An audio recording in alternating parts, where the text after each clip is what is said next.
প্রায় সব বাসাতেই ছোটরা এমনকি বড়রাও দুধ খায়। দুধ খাওয়ার আগে জাল দেওয়ার সময় যখন দেখি দুধ ফেটে গেছে, তখন সবারই কিন্তু মনটা খুবই খারাপ হয়ে যায়।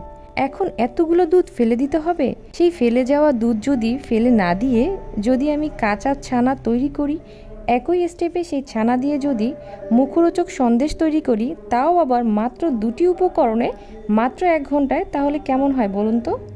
আসসালামু আলাইকুম প্রিয় দর্শক, welcome back to my channel. আমি জান্নাত। আজকে দেখাচ্ছি কিভাবে ফেলে যাওয়া দুধ থেকে মুখরোচক সন্দেশ তৈরি করতে হয়, তাও আবার ছানা তৈরির ঝামেলা ছাড়া। তার আগে ছোট্ট একটা রিকোয়েস্ট করব, যারা এখনও আমার চ্যানেলটি সাবস্ক্রাইব করেননি, please subscribe my channel. Sandesh তৈরির জন্য যেহেতু আমার কাছে ফেটে যাওয়া দুধ নেই, তাই আমি প্রথমে দুধটা ফাটিয়ে নিচ্ছি। আর কিভাবে দুধ ফাটাতে হয় সেটার জন্য আমি আপনাদের ছোট্ট এবং সহজভাবে একটা টিপস দিয়ে দিচ্ছি। 1 লিটার দুধ নিয়ে নিলাম, একটু গরম করে নিচ্ছি। বলক তোলার কোনো দরকার নেই, চুলার আঁচটা একদম ফুল আছে। দুধ ফাটানোর জন্য লেবুর রস দিয়ে দিচ্ছি। কতটুকু দেব এবং কিভাবে দেব সেটাও বলে দিচ্ছি। 1 লিটার দুধে আমি 1 টেবিল চামচ লেবুর রস ব্যবহার করেছি। আপনাদের একটু বেশিও লাগতে পারে, আবার কমও লাগতে পারে।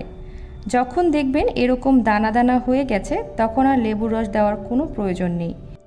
প্রিয় দর্শক, এই কাঁচা ছানার সন্দেশের ফেটে যাওয়া দুধের পানিটা কিন্তু আমি ফেলে দেব না। চুলার আঁচটা ফুল রেখে অনবরত নেড়ে নেড়ে পানিটা কমিয়ে ফেলবো। এর ফলে হবে কি, আমাদের যে ছানা তৈরির একটা ঝামেলা, সেই ঝামেলাটাও কিন্তু হচ্ছে না। আর সন্দেশটা কিন্তু দুধের মালাই সন্দেশের মতনই অনেকটা হয়ে যাবে। তো যখন পানিটা কমে আসবে, সেই মুহূর্তে আমি এর ভেতরে দিয়ে দিচ্ছি প্রায় 1.25 কাপের মতন চিনি। আপনারা যদি মিষ্টি বেশি খেতে চান তাহলে বেশি ব্যবহার করবেন, আবার কম খেতে চাইলে কম ব্যবহার করবেন। প্রিয় দর্শক, সন্দেশটা আমি করছি আমাদের দেশীয় আখের চিনি দিয়ে। আর এই চিনিটা যেহেতু একটু লালচে কালার হয়, তাই এই সন্দেশটাও লালচে কালার হবে। আপনারা যদি সাদা চিনি দিয়ে করেন, আপনাদের সন্দেশটাও সাদা রঙের হবে। তবে মিষ্টির দোকানে আবার কি যেন একটা কেমিক্যাল ব্যবহার করে, যেটা দিলেও সন্দেশটা সাদা রঙের হয়। চুলার আঁচ কিন্তু একদম ফুল আছে।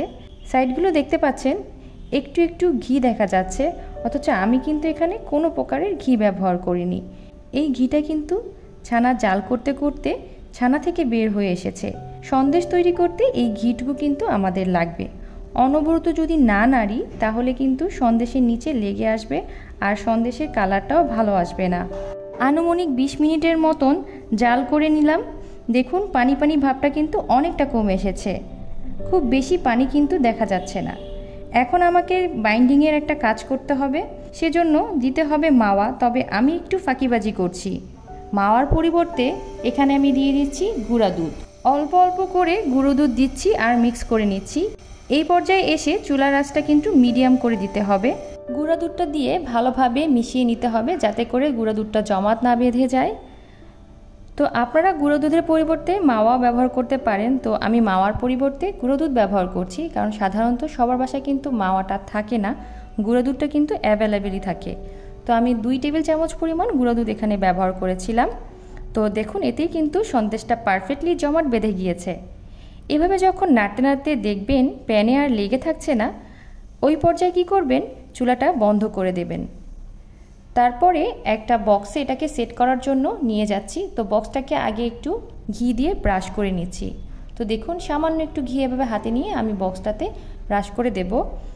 তো বক্সটাতে ব্রাশ করে দিয়ে তারপরে আমি এই সন্দেশটাকে এটাতে সেট করব। তো সন্দেশটা সেট করার জন্য ঢেলে দিচ্ছি ছানাগুলো। তারপর এটাকে আমি আধা ঘন্টার জন্য ফ্রিজের নর্মাল পোর্শনে রেখে দেব, এতে করে সন্দেশটা খুব ভালোভাবে সেট হবে। আর গরম অবস্থায় কিন্তু এই সন্দেশটাকে পাত্রে ঢেলে এভাবে সেট করতে হবে, তা না হলে ঠান্ডা হয়ে গেলে কিন্তু একটু জমাট বেঁধে যাবে। তো ফিরে এলাম আধা ঘন্টা পর।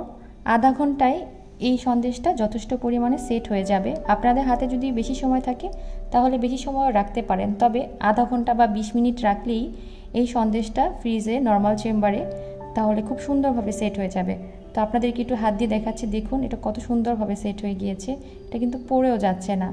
এখন এটাকে আপনারা চাইলে মোল্ড আউট করতে পারেন, আমি এটাকে কেটে তারপর মোল্ড আউট করব। তো দেখুন কত সুন্দরভাবে সেট হয়েছে। এখন আমি এই সন্দেশগুলোকে কেটে নেব। তো আপনারা আপনাদের পছন্দ অনুযায়ী কেটে নিতে পারেন। তো আমি একটা ছুরির সাহায্যে এটা আমার পছন্দ মতন আকার করে কেটে নিচ্ছি। প্রিয় দর্শক, সন্দেশ কাটার সময় কিন্তু একটু একটু ভেঙেই যেতে পারে। সন্দেশের এটাই কিন্তু বৈশিষ্ট্য। তো আমি খুব সহজেই এটাকে কেটে ফেললাম। দেখেন কত সুন্দরভাবে জমাট বেঁধে গেছে, অথচ আমি এখানে কোনো প্রকারে কনডেন্স মিল্ক ব্যবহার করিনি। আমি কিন্তু কোনো প্রকার কেমিক্যাল অথবা রং ব্যবহার করিনি, অথচ কত সহজে একটা সন্দেশ তৈরি করে ফেললাম, তাও আবার ফেলে যাওয়া দুধ থেকে।